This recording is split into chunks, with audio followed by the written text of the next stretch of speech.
Guys,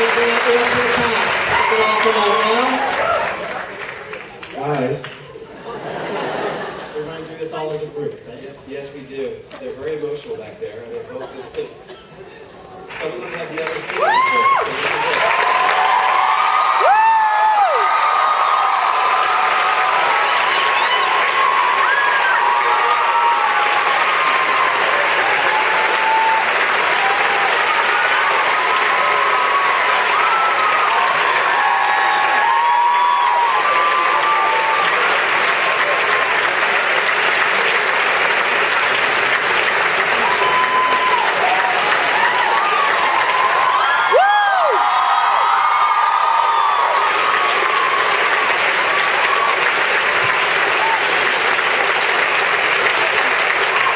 Questions? I'm going to start with one, so while Matt think of one yourself. I'm going to start with Stephen, actually.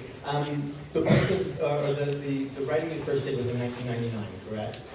And Yes. Bringing it to today, 2012, so long later, I mean, was this something you were planning to do? Is it something you had challenges to do? I always wanted to make this movie. I waited until I was ready to write the script. And many years wondering, why am I not doing this? Why am I waiting for it?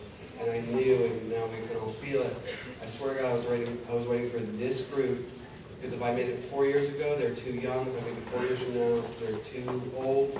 And that's, trust me, you're all going to put on 5 pounds. It's going to happen, but it was for this group, and I love them all so much as artists and as people. Oh, fantastic.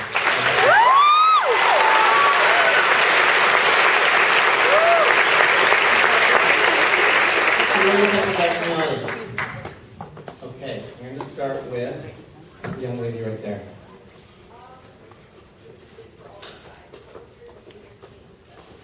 The question was, what was their favorite scene to film? It was a question to all of them, so maybe a few of you guys can answer.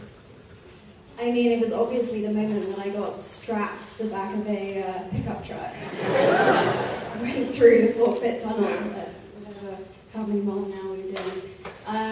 Yeah, we did it right at the beginning of the movie, and it was like the perfect metaphor for me, kind of ready to start something new. So, yeah, that's it for me. I love you, Emma!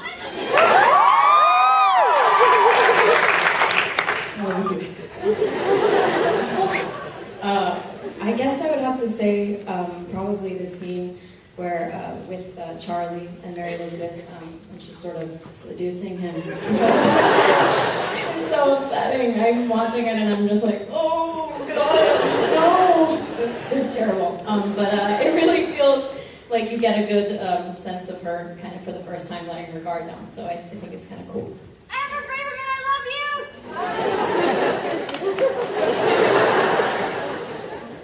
I like doing the right here, Patricia.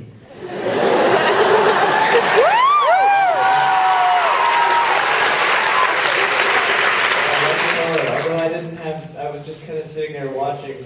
It's funny to watch Ezra dance on Logan. You can't beat that.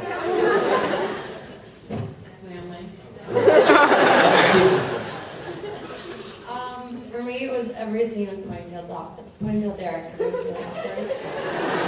And then Ponytail was intense. I gotta tell you, up close, it's personal.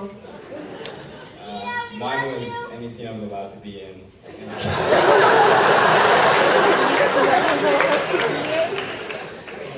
Mine was the scene when Steve told me exactly how to wave. Do it exactly this way.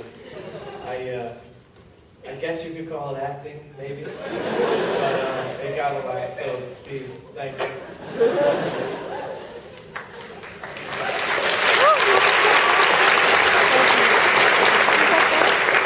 Okay, the lady over there.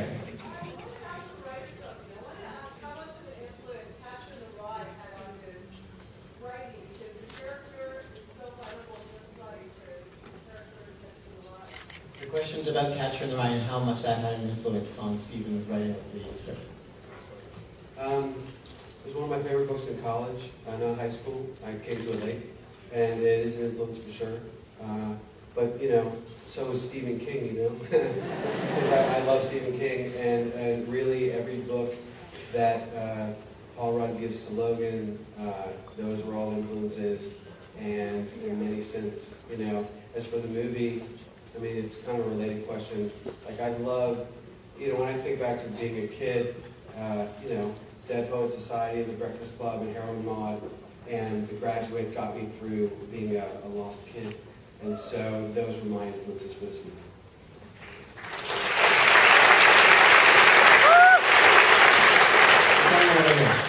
Ezra, you mentioned in an interview that when you heard Stephen was on board, you interviewed this movie. I was wondering if you were able to elaborate on working with the man who wrote this iconic book. Were you intimidated? How do you handle that working with him on that you wrote Ezra? It was intimidating until the moment I met Stephen, and he's incredibly generous, and he's incredibly trusting, and I think made us all feel like we were trusted and like we were allowed to take part in this story, in this work, which was nice of him to do. Okay. The gentleman over there. I just want to say you all did an incredible job. I've been a fan of books since very much. And you guys are just amazing. Everything I love. I thought it was beautiful. So thank you. I just want to ask Stephen, with it being your book, how hard was it to choose what to put in the movie and what to play? The question is about how hard it was for Stephen to choose different parts of the book to include in the film. So you studied my book in grade 11? Yeah. What grade did you get? Did you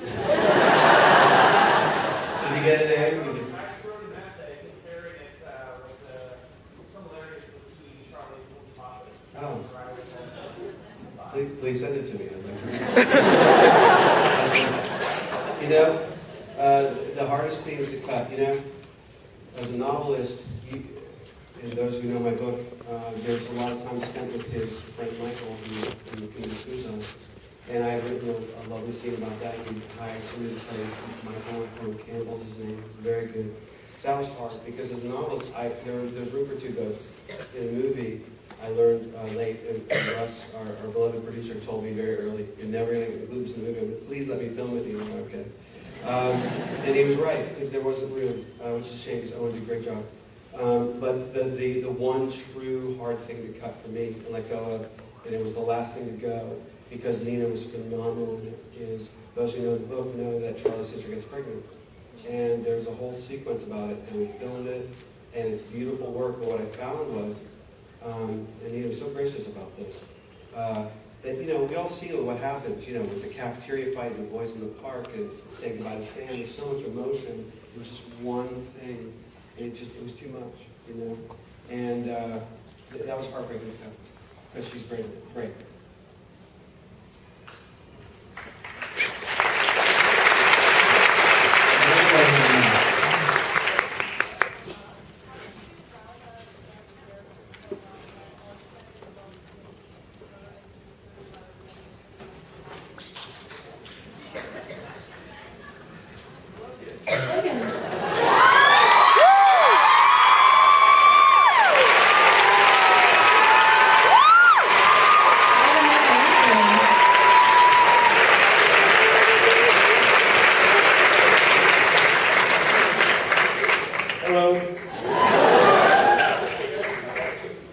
Okay, the question we had over here was to Emma. Let Logan finish. Sorry about this. Sorry. The story of Logan getting here could be its own movie. I'm serious. It's crazy. Seriously. Sorry, in answer to your question, I'm so sorry. I had many conversations with Steve about Sam. And Sam is not wholly, but partly based on a real person.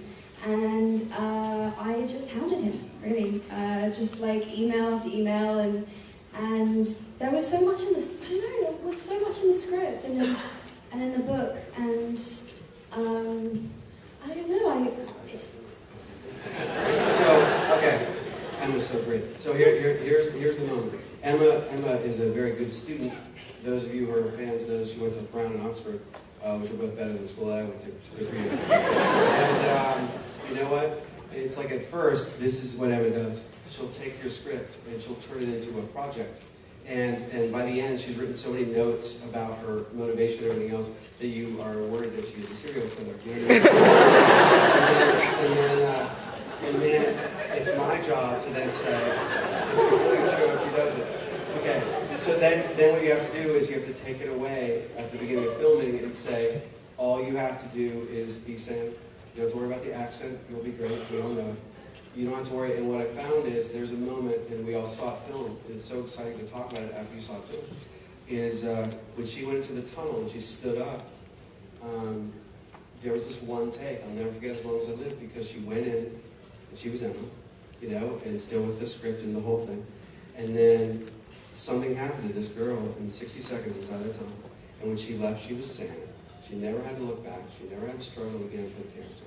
And that's what she did, because at the end of the day, you have to understand about her, she has all this pressure on her, and she bears it very, very gracefully, but she is young. And in that moment, she got to be young. And since this movie is a celebration of what it means to be young, that is how she prepared for Sam.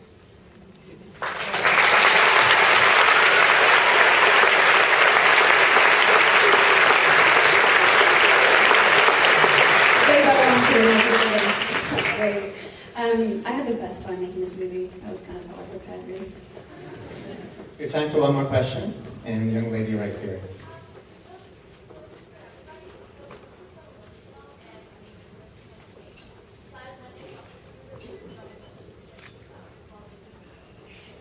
The question was to the cast on what were some of the strong emotions that they felt when they were making the film.